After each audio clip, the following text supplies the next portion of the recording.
naming Diyos.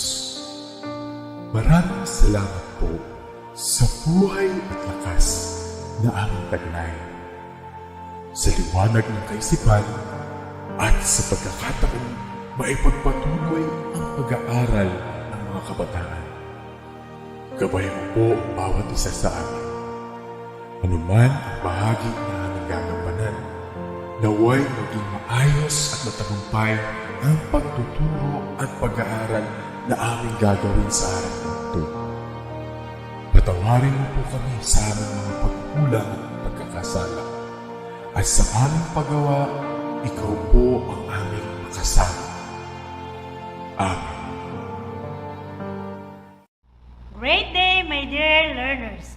I am Ma'am LEILA SANTOS, your TLE live stream teacher for today. And I am happy to virtually engage with you again. Make sure you have your learning packets to guide you for today's lesson. Are you ready? Great! Let's get started! Today, based on the most essential learning competencies by the Department of Education, our Lesson 3 for CSS is Preparing and Interpreting Technical Drawing. So we are still in lesson number 3, but today we will be focusing on the learning outcome number 2, Interpret Technical Drawing. And at the end of the session, you should be able to, number 1, identify the symbols used in making a flowchart. Number 2, create and interpret a flowchart. And number 3, realize the importance of the different flowcharts. Before we proceed with today's lesson, let us have first a glimpse of what we discussed last meeting under the following major concepts such as elements of a flowchart, basic flowchart symbols, and the benefits of using flowchart. Do you still remember our previous lessons, class? Let us try to work on this review activity. Match the description of an element of a flowchart in column A to the column B. You can type or key in the letter of your answer in the comment box. You have only 5 seconds to answer every number. Let's start with number 1. It is represented by a diamond, showing a process answerable by yes or no that requires a decision box. Your timer starts now.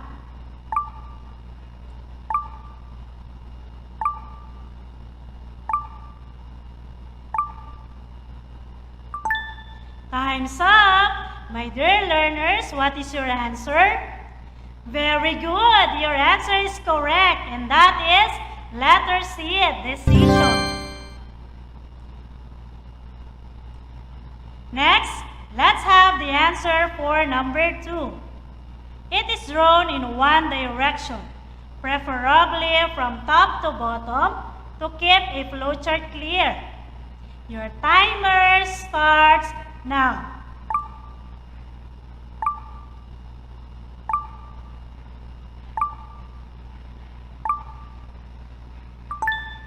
Time's up! What is your answer, my dear learners? Great! You've got the correct answer, and that is letter A, arrow line. How about the answer for number 3? It is represented by a small circle or a connector box and is labeled using letters. Your timer starts now.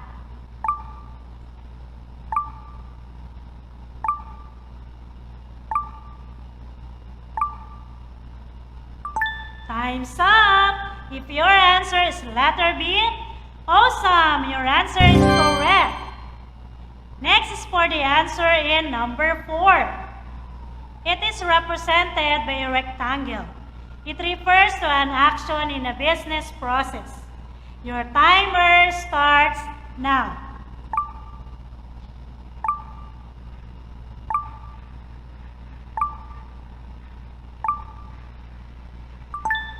Time's up! what is your answer, my dear learners? Nailed it! You've got the correct answer, and that is letter D, process. How about the answer for number 5? This is a process represented by a rectangle with double lines on each side. Your timer starts now.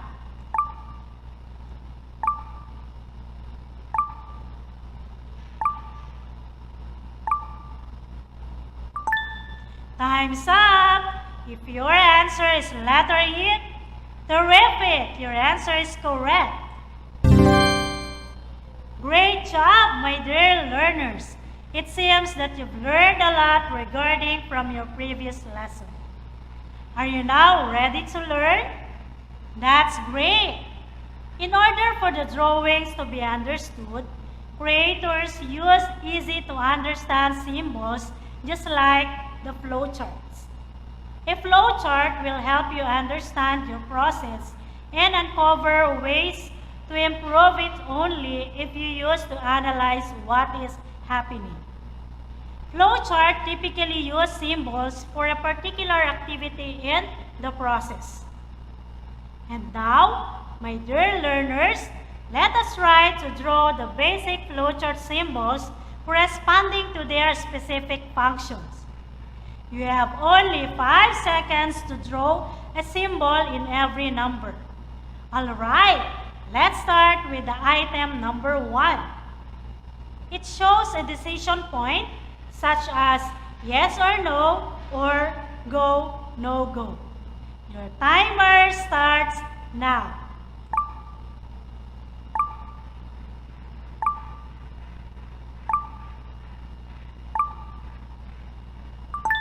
Time's up! If you draw a diamond symbol, very good, that is correct. Next is for the item number 2. This symbol represents an individual step or activity in the process. Your timer starts now.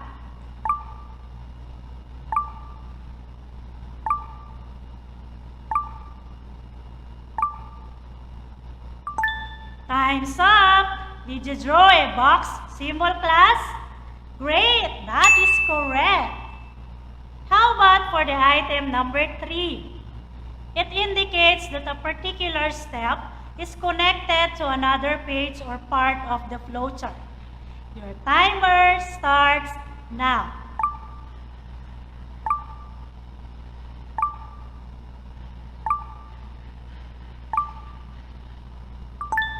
Time's up!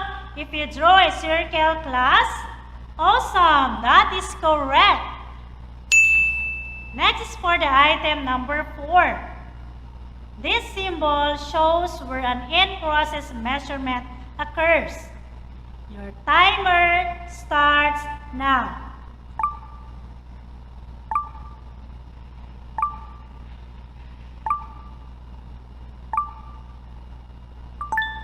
Time's up! Did you draw a triangle symbol, class? Great! That is correct. How about for the item number 5? This indicates both the starting point and the ending point of the process steps. Your timer starts now.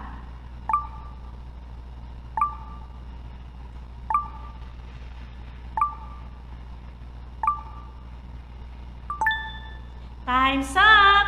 If you draw an oval symbol, class, wonderful! That is correct. That was so amazing. Great job! Again, these are the symbols used in making a flowchart. And now, my dear learners, let me see how far you know about creating a flowchart.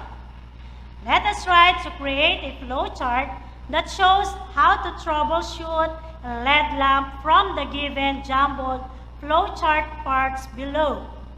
You have only 5 seconds to answer each part. You can type your answer in the comment box. Alright, let's start with the first procedure. Your timer starts now.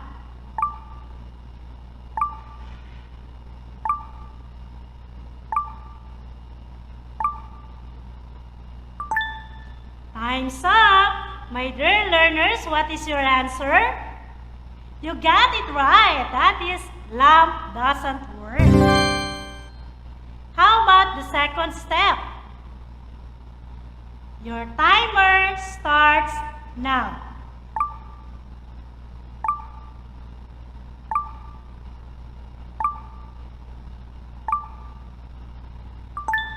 Time's up! If your answer is lamp plugged in, great! You picked the correct answer for this part. And that is lamp plugged in.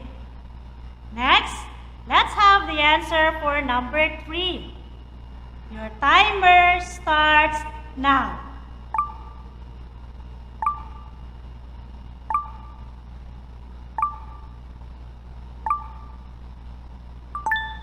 Time's up! Can you give the next step, my dear learners? Awesome! That is plug-in lamp.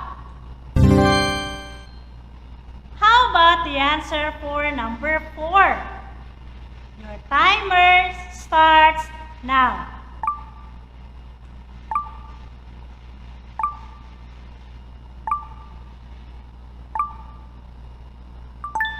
Time's up! My dear learners, what is your answer? Great! That is correct. Bulb burned out. Next, let's have the answer for number 5. Your timer starts now.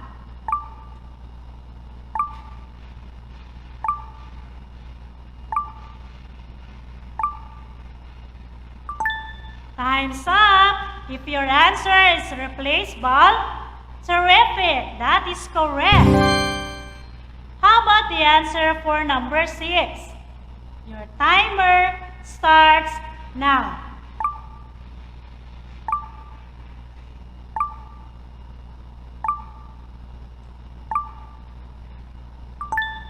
Time's up! Can you give the answer for this part, my dear learners? You nailed it! That is repair lamp. All of you did an awesome job. Aside from learning how to create flowchart, you should also consider how to interpret it. And these are the following steps.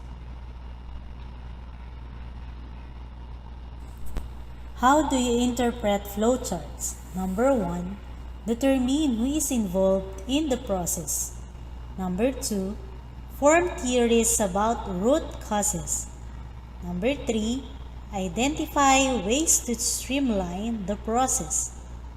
Number 4, determine how to implement changes to the process. Number 5, locate cost added only steps. Number 6, provide training on how the process works or should work.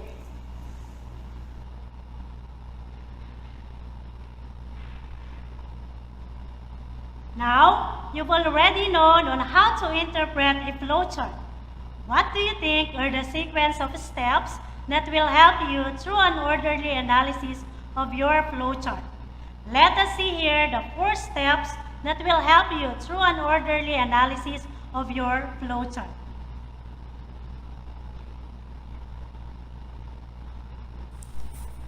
These are the sequence of steps that will help you through an orderly analysis of your flowchart.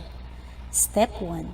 Examine each process step for the following conditions that indicate a need to improve the process, like bottlenecks.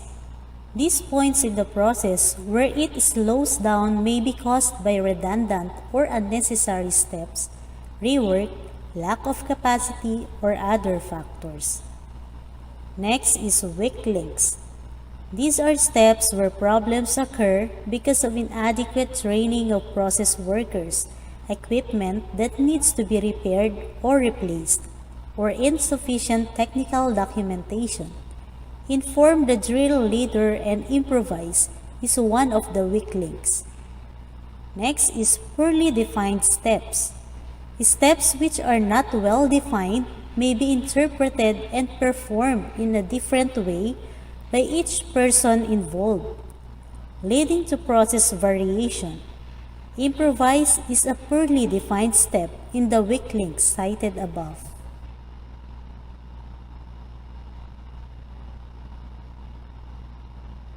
Step 2. Examine each decision symbol. You may want to collect data on how often there is a yes or no answer at decision points marked by a diamond-shaped symbol. If most decisions go one way rather than the other, you may be able to remove this decision point. Step 3. Examine each rework loop. Processes with numerous checks generate rework and waste. Examine the activities preceding the rework loop and identify those that need to be improved. Look for ways to shorten or eliminate the loop. Step 4. Examine each activity symbol. Does the step help build a key quality characteristics into the end product? If not, consider eliminating it.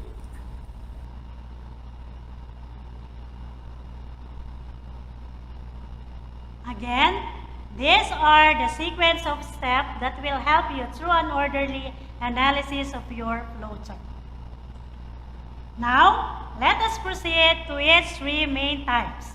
Do you have any idea, class? What are the three main types of a flowchart? Alright, let us try to guess the three main types of a flowchart by identifying the following examples. You can type or key in your guess in the comment box. You have only 5 seconds to guess each type of flowchart. Let's start with the first type.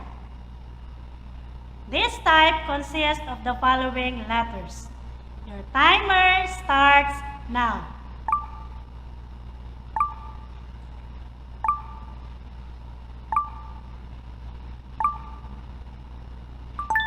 Time's up! My dear learners, what is your guess? Awesome! Your guess is correct, and that is linear flow chart. Linear flow chart, it is a diagram that displays the sequence of work steps that make up a process. Next is the second type of a flow chart. This consists of the following letters. Your timer starts now.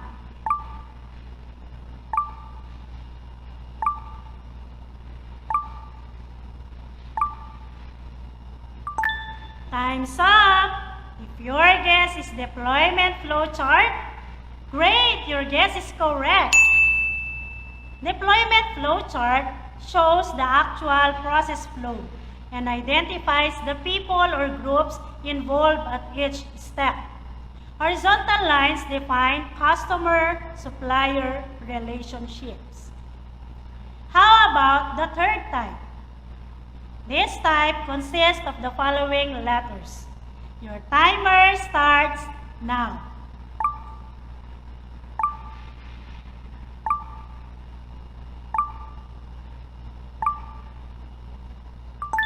Time's up! What is your guess, my dear learners? Very good! Your guess is correct, and that is opportunity flow chart. Opportunity flow chart allows you to see where a process can be improved. This type of flow charts separate those essential steps for making a product from those are included only to check for or fix problems. And now, which of the three types of flow chart do you think is most used today? If your guess is linear flow chart, great! That is correct. Would you like to know how to construct a linear flowchart, class? Awesome! Let us see here the 7 steps for developing a linear flowchart.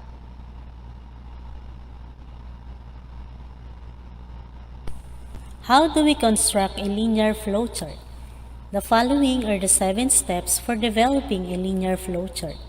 Number 1. Define the process to be flowcharted and the purpose for flowcharting it. Number 2, assemble the right people to develop the flowchart. Those operators, technicians, or office workers who are actually involved in the process. Number 3, establish process boundaries, the starting and ending points. You should identify the major activities or sub-processes that are included in the process. You should determine what is not included in the scope of the process to remove any doubt or confusion about the boundaries. This may also help establish the scope of related processes.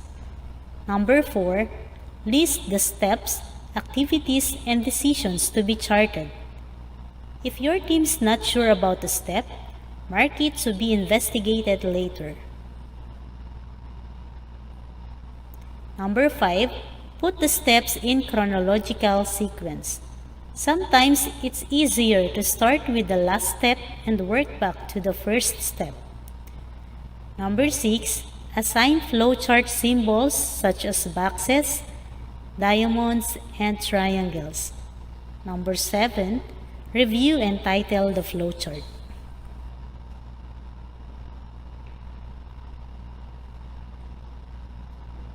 Once again, these are the 7 steps that are very helpful in developing a linear flowchart. And we are done with our lesson for today. And to assess your knowledge regarding from our lesson, let us answer what's more an assessment part on your TLE module. Let us answer first the what's more part. With directions, arrange the following steps in developing a linear flowchart by writing the numbers 1 up to 7. You have only 5 seconds to answer every item. You can type your answer in the comment box. Let's start with number 1. Review and title the flowchart. Your timer starts now.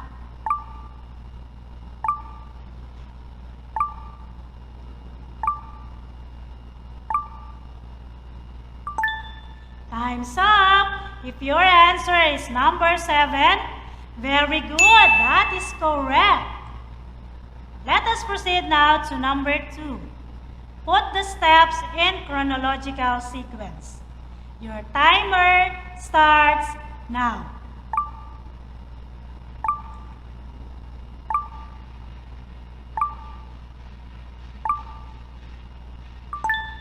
Time's up. If your answer is number 5, great, that is correct. How about the answer for number 3? List the steps, activities, and decisions to be charted. Your timer starts now.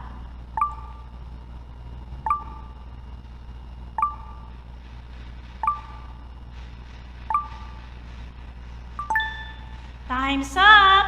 If your answer is number 4, awesome, that is correct. Next is for number 4.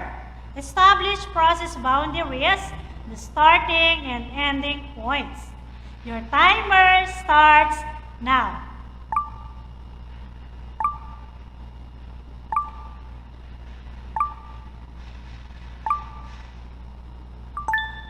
Time's up.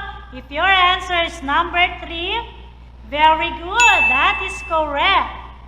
How about the answer for number 5? Assign flowchart symbols such as boxes, diamonds, and triangles. Your timer starts now.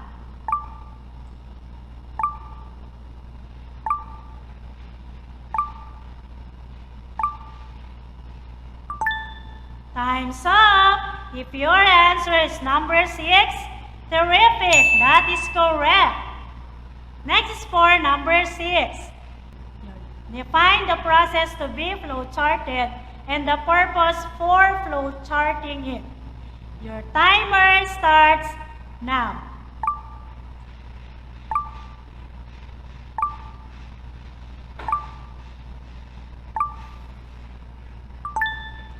Time's up. If your answer is number 1, great, that is correct. How about the answer for number 7? Assemble the right people to develop the flowchart. Those operators, technicians, or office workers who are involved in the process. Your timer starts now.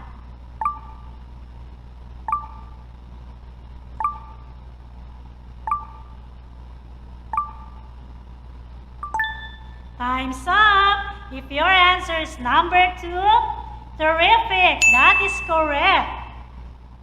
You did it, my dear learners. You want more? Great.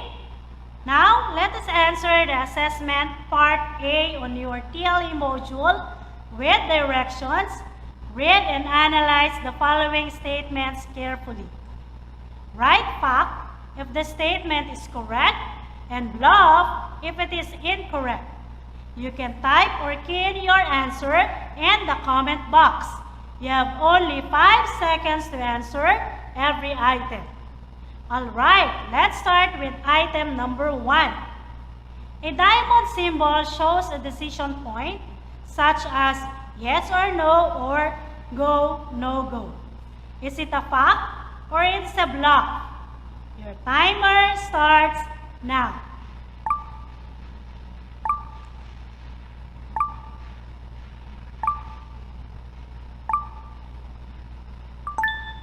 Time's up. If your answer is fact, terrific, that is correct. Next for item number 2. Interpreting your flowchart will help you to form theories about root causes. Is it a fact or a bluff? Your timer starts now.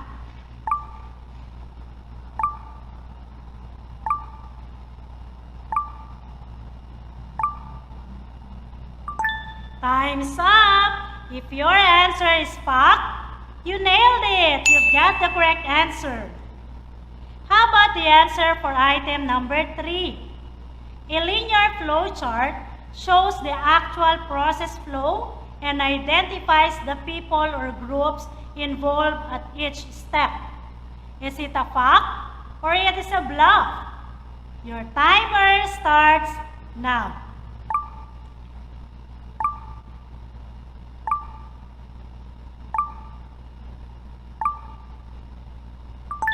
Time's up.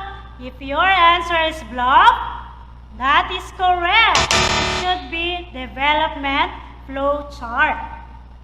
Next is for item number 4. One of the steps in developing a linear flow chart is to assign flowchart symbols such as boxes, diamonds, and squares. Is it a fact or a bluff? Your timer starts now.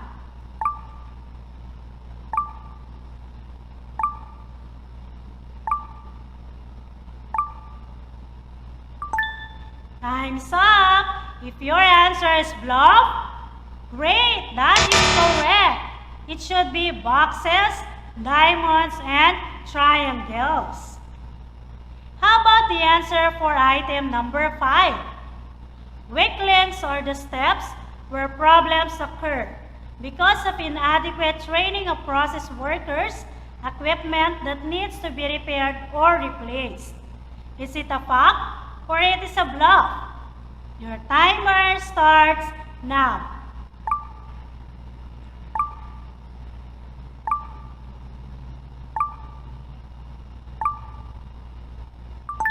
Time's up.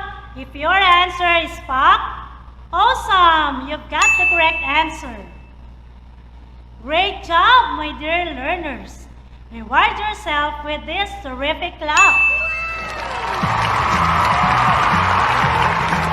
And for your assignment, please work on What I Can Do Lesson 3, Week 6 on your learning packet.